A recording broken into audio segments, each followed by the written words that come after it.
Hello, Sid here, and welcome to the Drunken Ork. In this video, we're going to be doing a Killa Kans showcase. I have 10 Killa Kans, and I'm going to be showing them to you in this case. So let's get cracking. These aren't being shown in any particular order. Not like the order I built them or anything. These first three I did do build videos for. So I'll pop the link up at the top of the screen, so if you want to check those out, you can do. For this fella, I wanted one on a mono wheel. Mostly this was because I was running out of legs.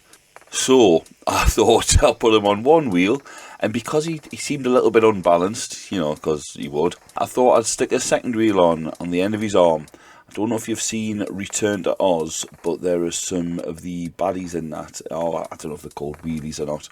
But they've got wheels for the feet and wheels for the hands, and I quite like the look of that. The creepy little buggers that scared jeebus out of us when I was a kid. And obviously if he's got a couple of wheels, he needs a big gun, so I used the large cannon, I'm not sure what it's called, off one of the Horus Heresy dreadnoughts, the Leviathan, and I thought I'd stick a little grot gunner on the back as well. And he's just a fella out with the Waaagh blaster jet. I knocked up a little seat for him and stuck it on the back. There's a couple of little motorbike chains you can see there as well, which was snipped off one of the war bikes, just to show how the wheel is propelled along. Although how that works beyond that, I don't know. There's some hidden gubbins. And the suspension was made just by wrapping some modelling wire around a bit of plastic tubing. He has a second one, again due to a shortage of legs. This fella's just got the one, and it's the big old Death Dread leg for extra hopping ability. Now the reason I had one of those knocking about was because I made that Death Dread, the Bad Moon Shooter Dread, with 3 legs, so I had 1 leg left over. I give him a couple of claws, which mostly help with his balance. He's also got a couple of big shooters, which are just taken from an AdMech kit and just grafted straight at the side of the can.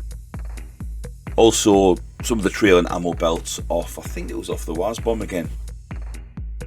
Also stuck a whole bunch of exhausts on the back of him, which instead of being attached to the usual Killa Kan engine block, are attached to one of the engine hoods, again off the Waaagh. This is the last of the 3. I went with a standard can build to start off with, just the body and the legs and the engine block on the back. But for the weapon, I went with the wrecking ball from the truck, because I love a can with a wrecking ball. I'm not the first to do it, it's been done quite a bit, but I do like it.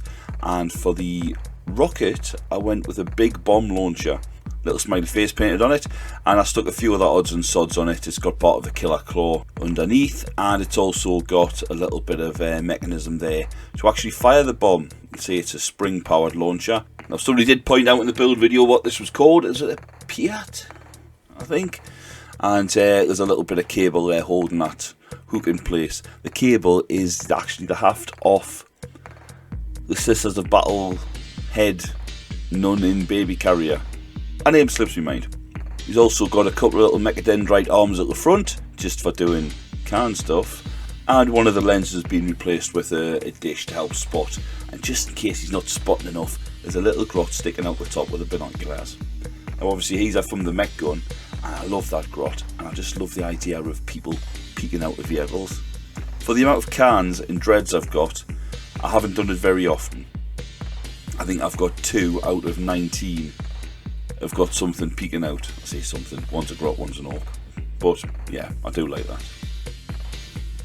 This is the first Killa Kan I ever done, just went completely standard, although I did use the rockets off the Death Dread as opposed to the can kit, just because it seemed more tight, it kept it more compact. The left arm on him, the saw arm, is quite large and gangly, and I didn't really want a second large gangly arm on him because he was just looked a bit shambling. So just went with a little compact rocket launcher, but nice spread leg stance to absorb the kick from those rockets, or some shit like that. Also, when I painted this can and the next few, I was still working on a colour scheme where I just wanted a can metal with a different colour. For example, this one is, as you can see, yellow. Just a solid yellow colour. And then the next one is a different colour again, and they're all going to be different colours. I wanted like a circusy carnival theme to them because I see Kansas and daft little buggers. But in the end, I started doing all my grots differently, just using 3 primary colours as accent colours on top of tatty out metal. So the next few are going to be a little different. In fact, the first 3 I've just shown you were a bit different again, because those colours, sticking with the 3 primaries mind, were a lot more accentuated. They were a lot brighter, a lot more vibrant. I put more sort of shading into them and blending and what have you, and they started off much brighter, whereas the rest of them look a bit more grim dark. And I'm not sure which I prefer, and quite frankly, they're all different, and I don't care. Second can I've ever done, and I wanted just to play around with the posing a bit more with this one. So instead of just standing there shooting, I give him a big shoot out and he's dashing up the field. I think you can get nice running effects with the cans and what have you. So he's a lot more dynamic. You could say he looks like he's going to take a header into the ground. I don't think he does, to be fair. I think that's not too bad at all. And on the underside of his foot, the right foot, I can't remember if I cut those lines in or if they just come as standard. I know I've definitely cut lines into the underside of feet before, just to make it look more like a, you know, underside of a foot as opposed to the unseen bottom of a model. But I can't remember if I'd done that or not. It seems like something I would have done. But yeah, I mean, again, basic can, totally standard, just using can parts, but just playing with the pose a little bit with this one. As is this one, the green fella. Now another one with a rocket launcher, and I'll be honest with you, that claw arm or the saw arm, I've gone off a bit. I think it's just too long. I don't like the saws with the pincers on the end, and if you see the size of the springs behind them, there's knee power to them. Terrible. But yeah, he's just a bit more dynamic, not running. There's a little landmine on the base, and he's just going to test it by giving it a stamp. Actually, one thing I did do with this one, which wasn't out of the box, was he's got a couple of Ork shooters sticking out of the main body of the can around his groin level. I don't know why, just, you know, needs more darker, I suppose. But yeah, and I was painting him, that's the way I was painting my salamanders at the time. That shade of green with some moot green, and then even yellow highlighting. It's a little bit much now, to be fair. But yeah, I did like the pose. Some people have asked, is he stepping over the landmine? No, he's going to stamp on it. Now after I'd done the 3 basic cans, I did buy another kit. I made a deft dread with 2 of them, and I had 1 left over, and obviously lots of legs. So I thought, right, I'm going to make a 4-legged can. So this is the can tour. It's a can body with 4 legs, and I made a little arse for it, if you like, out of plastic card, just so I can attach the back legs on, and he's of course rearing up. It's a busy model, I will say that. Sometimes less is more. Well, this is a case of if less is more, think how much more will be. So yeah, it's hard to sometimes see from a still exactly what's going on with him. He's got the 4 legs. He's got a rocket arm, which has got a big sort of blast shield on it with a big old Ork glyph on his right rocket arm, and then on his left he's got the longest arm with a drill on the end like a lance. He's also got a back pole. The idea is he gallops around the battlefield, stabbing things in the back before galloping off. Because, you know, it's still a grot. But it takes up a lot of space on the board as well. As you can see, modelling for disadvantage again. But yeah, it was one of my first real sort of kit bashes. So yeah, Killa Kanz. This is when I started getting the can kit and just going, you know, let's just make something stupid basically. I extended this fella's legs up with some plastic piping. I think there's actually a build video for these next 3 all together, so I'll stick that up in the top as well if I can find it. Yes, he's got the longer legs to give him extra sort of height and so scoping out the battlefield. He's got a couple of deft dread rocket launchers there, so lots of firepower to put down, and he's got a big old chicken claw on his head. He looks a bit like some sort of like attack chicken or velociraptor type thing, but the face is the can body. That's just a prehensile head claw. You know, the classic prehensile head claw. It was taken off the Gene Stealer Cult's rock grinder. I think it's actually the gun mount. Or it's meant to be anyway. And these were the first cans I painted with the normal grot colouring I'd been using on grot tanks and mech guns and mega tanks and what have you, with the 3 primaries on rusted metal.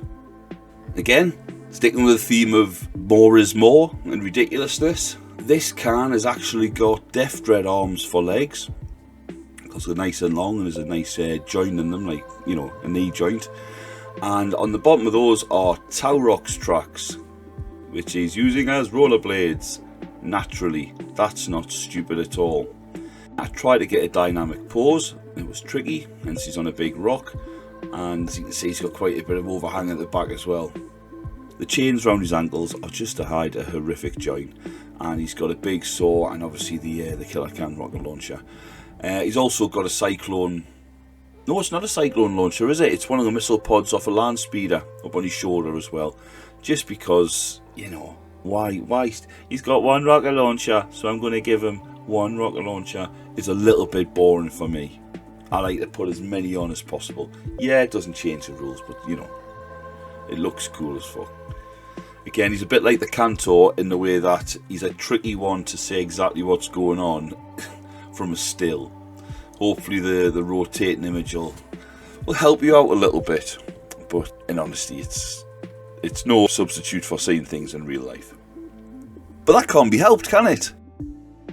And lastly, can number 10 for now is, well, he'll always be can number 10, but for now, lastly, I mean, is the one which GW would not acknowledge. And what I mean by that is, on the Warhammer Hobby Roundup thing, they showed the last two cans, the one with the roller skates and the long leg chicken walker, but they wouldn't show this fella because they had some questions over where his wheel leg came from. It came from Russia, and it was pennies when I bought all my mech guns, 10 of them, for the price of one of yours. So, you know, that's where it came from. Sorry, not sorry.